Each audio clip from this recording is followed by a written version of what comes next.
Okay, now back in the day, 3,000 years in the past, women that smells nice was pretty much like a treasure. Reason why is because they don't have accessibility to shower and bathe all the time. Maybe once a week. I didn't do enough for research, but they don't have the accessibility to wash up every single day, like luxury that we do. Okay. Then afterwards, now Naomi is telling Ruth to go down to the threshing floor, but do not let him know that you are there until he has finished eating and drinking. Now in this text, we know that there would be eating and drinking, so like a party after more hard work at the threshing floor, but it did not exactly state it was at a party, sort of like, was it just men only, or with women, or was it just men together? Now, Naomi translates, let's see. Okay, just give me a second. When she says, put on nice clothes, let the man finish eating and drinking. So Naomi translate, let the man finish eating his chicken wings, let the man have his cup noodles, let him do the things that men do and hang out with his friends and buddies. And after he settles down from the party, he would act and be a Christian again. And I'll give an example here, is that if you ever go to retreats or conferences, if you ever go to retreats or conferences with us, you know how crazy it gets when the guys are together without the ladies. Because the reason why is because they would have a girls' dorm and a guys' dorm. So what would happen would, crazy things would happen, like a bunch of guys would get together at night, and would play The Floor is Lava, running on top of dumbbells, screaming very loud with their shirts off, having farting contests, playing Big Two, and whoever loses would have a penalty, for example, like running out on the floor with an underwear on. He's getting very excited. He's excited.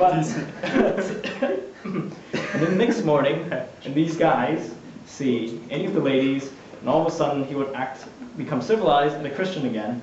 He would be like, "Good morning, lovely ladies. How are you? Let me open the door for you."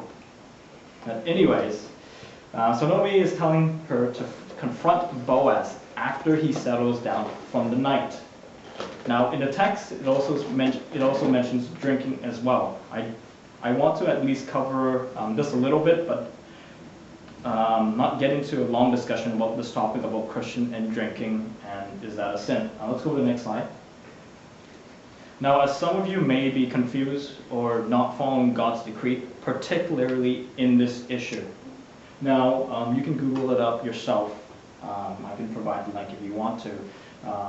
I will do a few other links as well. Now, personally for me, I believe that you should not violate the law of the government. So if you're under a certain age, you can't drink and drive, obviously. You don't want accidents. You can't get drunk, and you can't cause anyone to stumble as well. If you're obeying the laws of the government and God's laws, in moderation, have a glass, have a beer, or have a beer. Now, Jesus made wine in a party. Jesus drank. Jesus did not get drunk. Jesus didn't cause anyone to stumble. Jesus didn't disobey the law. And personally for me, I had not touched any alcohol after the age of 18, not because I know that I can easily stumble, and I don't want to fall into sin, or get addicted to it, or get it out of control with alcohol. So it's not like I ban myself from having any alcohol, but I choose to fully follow God and obey Him instead and not to fall into sin.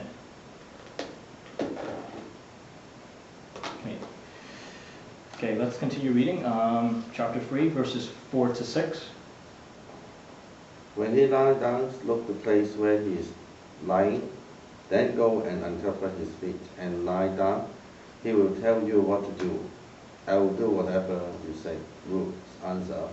So she went down to the threshing floor and did everything her mother-in-law told her to do. Oh, okay. You're reading one chapter. It's Is that okay, right? because Wesley was supposed to read verse 1. It's okay. All right. We'll have Wesley read 7 afterwards. Okay. So Naomi says when he lies down, note the place where he is lying, then go and cover his feet and lie down. He will tell you what to do. I believe you guys were confused a little bit earlier in asking what does that mean. So Naomi is saying when he is going to bed, where is he lying? Where he is lying, uncover his feet, perhaps a blanket or a sheet or some sort. He will tell you what to do. Personally, for me, I think this is a really good prank. And in the dark, where there are no lights, and wait until he lies down. Freak him out. I don't think that's what is Naomi saying. But in all seriousness, this is a complicated text. How many of you think Naomi is giving bad counsel here? Or how many of you think she is a woman of faith and trusting the Lord on this issue? Which one? Not sure. Okay. Now, to be honest, there's a big debate on whether this is a good or bad advice from Naomi. Is she telling Ruth to cross the line? But personally, for me, I find that suggestion is a dangerous one. I don't think it's really a wise counsel. Let's go a little. So let's read 7 to 9. Wesley, you can read 7 and read 8. When Boaz had finished eating and drinking, and was good in spirits, he went over to lie down at the far end of the green pile. Ruth approached quietly, uncovered his feet, and lay down. In the middle of the night, something startled the man.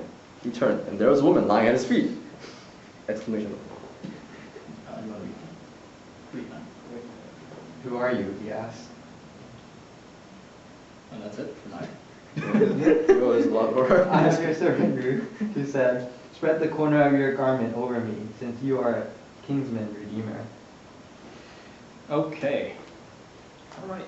So Ruth approached quietly, sneaked into where Boaz is, sneaked in there like a ninja.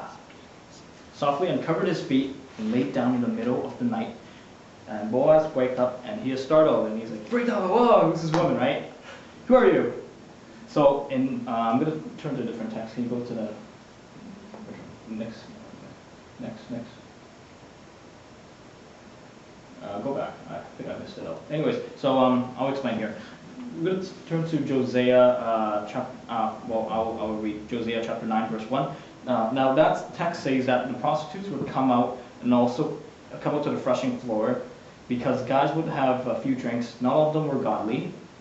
They had money in their pocket after payday, and these prostitutes would come out to the threshing floor, and he's probably worried and saying like, "Oh, who's this woman, right? Who are you? And who's this woman down there?" So, okay, yep, I am. Can lady read that part? I can't imitate Ruth's voice. I am. What? Can you go ahead and read that? Your servant Ruth, she said, "Spread the corner of your garment over me, since you are a guardian and redeemer of our family." Okay, now here's what Ruth is saying. We're going to turn back to chapter 2, verse 12 for this. Next slide. Go on. Okay, now chapter 2, verse 12. Says that Boaz, in chapter 2, verse 12, Boaz prayed that God would take care of her. And here she is saying that, "Boaz, why don't you answer that prayer? Love me, protect me, and hold close to me, and provide for me." Chapter 2, verse 12, it says, "May the Lord repay you for what you have done. May you be richly rewarded by the Lord, the God of Israel, under whose wings you have come to take refuge. Putting your blanket over a woman at that time is in the present day equivalent of putting a ring on her finger." So that's what it is referring to. It was a proposal for marriage. It was a man would come to a woman, and this was a public demonstration saying that, "I want you to be my wife. I want to love you, to protect you. I want you to take you home and have you sleep in my bed under my covers as my beloved." And that's what it means. "I want you to be my wife," and here's what she is saying. "I want you." This is what Ruth is saying. "I want you to marry me." Now she's not proposing, but she's proposing so that he proposes. So okay, that's a little confusing, but that's what she's asking. Now the question here. Some commentators would say, is she asking to have sex with her? Is she asking for an intimate relationship with her? Now, I don't believe that they have any sexual sin during that